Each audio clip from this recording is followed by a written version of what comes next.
UGC के जिस नई इक्विटी नियम को लेकर देश भर में घमासान मचा हुआ था, सुप्रीम कोर्ट ने अपने इस फैसले से उसका समाधान निकाल दिया है। गुरुवार को सुप्रीम कोर्ट ने नए नियमों के अमल पर रोक लगाते हुए साफ कर दिया कि छात्रों के भविष्य पर किसी भी तरह का प्रयोग बर्दाश्त नहीं किया जाएगा। यूजीसी के नए इक्विटी रूल को लेकर कुछ दिनों से पूरे देश में घमासान मचा हुआ था। इसके खिलाफ सुप्रीम कोर्ट में याचिका भी दायर की गई थी। इसमें नए नियम के एक प्रावधान सेक्शन 3C को असंवैधानिक करार देने की मांग की गई थी। अब कोर्ट ने भी नए नियम पर स्टे लगाते हुए कहा है कि इसके प्रावधान स्पष्ट नहीं है और इनका गलत इस्तेमाल हो सकता है। कोर्ट ने 2012 के पुराने नियम को ही प्रभावी करने का निर्देश दिया है।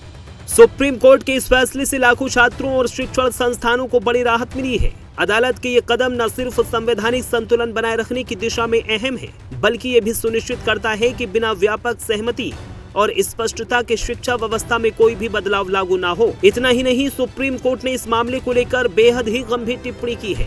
कोर्ट ने पूछा कि जब भेदभाव की परिभाषा पहले से सभी तरह के भेदभाव को कवर करती है, तो जाति आधारित भेदभाव को अलग से परिभाषित करने की जरूरत क्यों पड़ी।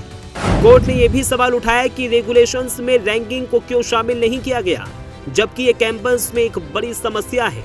सीजीआई ने कहा कि अनुसूचित जातियों में भी कई लोग अब आर्थिक रूप से समृद्ध हो चुके हैं। हमने अब तक जो जाति विहीन समाज की दिशा में प्रगति की है, क्या हम अब फिर से पीछे जा रहे हैं। सीजीआई ने अलग अलग जातियों के लिए अलग स्टॉल बनाने के प्रस्ताव पर कड़ी आपत्ति जताई। उन्होंने कहा, भगवान के लिए ऐसा मत कीजिए, हम सब साथ रहते हैं। आज इंटरकास्ट मैरिज भी होती है। भारत की एकता शैक्षणिक संस्थानों में भी दिखनी चाहिए। कोर्ट ने ये टिप्पणी एडवोकेट मृत्युंजय तिवारी, एडवोकेट विनीत जिंदल और राहुल दीवान की याचिकाओं पर की है, जिनमें आरोप लगाया गया है कि नए नियम जनरल कैटेगरी के छात्रों के साथ भेदभाव करते हैं। हालांकि अब कोर्ट के इस फैसले का सब स्वागत कर रहे हैं।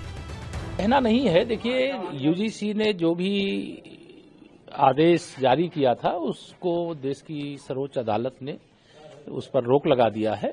इसलिए इस संबंध में माननीय न्यायालय के द्वारा दिए गए किसी आदेश पे कोई टिप्पणी की आवश्यकता नहीं। जो आदेश होगा उसका सरकार पालन करेगी।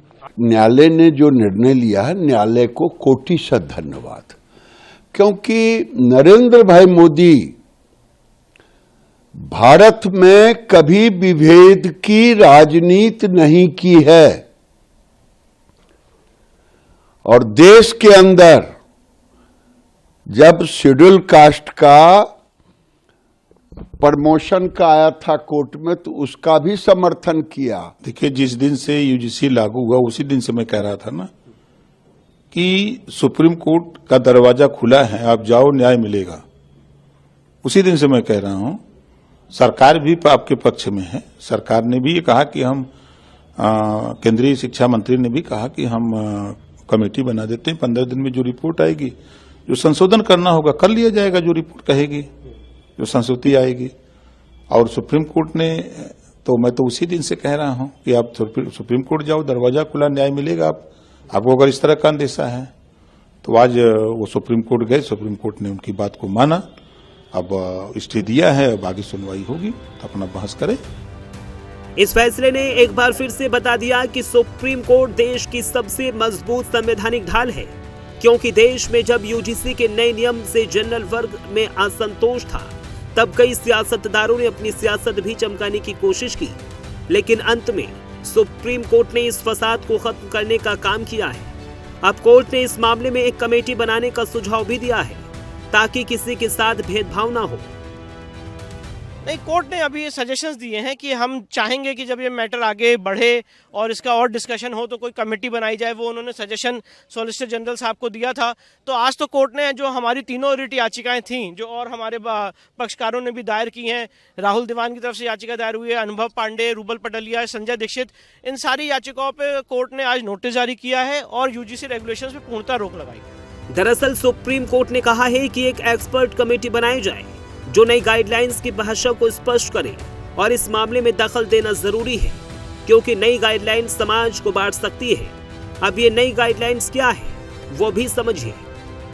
यूजीसी की गाइडलाइंस में कॉलेज और यूनिवर्सिटी में SC, ST और OBC छात्रों के खिलाफ जातीय भेदभाव रोकने के लिए कई निर्देश दिए गए थे। नए नियमों के तहत कॉलेजों और यूनिवर्सिटी में विशेष समितियां, हेल्पलाइन और मॉनिटरिंग टीमें बनाने का निर्देश दिया गया।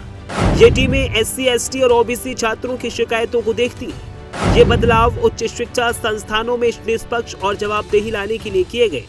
हालांकि स्वर्ण समाज जाति के छात्रों ने आरोप लगाया कि UGC ने जाति आधारित भेदभाव की गैर समावेशी परिभाषा अपनाई है।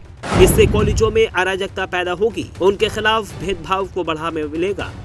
लिहाजा अब सुप्रीम कोर्ट के इस फैसले के बाद ये सवाल उठने लगे हैं कि UGC की नई गाइडलाइंस का क्या होगा। दरअसल अब इस गाइडलाइंस की दिशा 19 मार्च को होने वाली सुनवाई पर तय करेगी।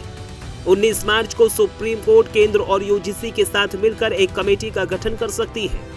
इस नई कमेटी में शिक्षाविद, प्रोफेसर, समाज शास्त्री और समाज के दूसरे वर्गों के प्रतिनिधि शामिल हो सकते हैं। ये सभी सदस्य मिलकर UGC की गाइडलाइंस की भाषा को स्पष्ट बनाएंगे ताकि इसका दुरुपयोग नहीं हो सके।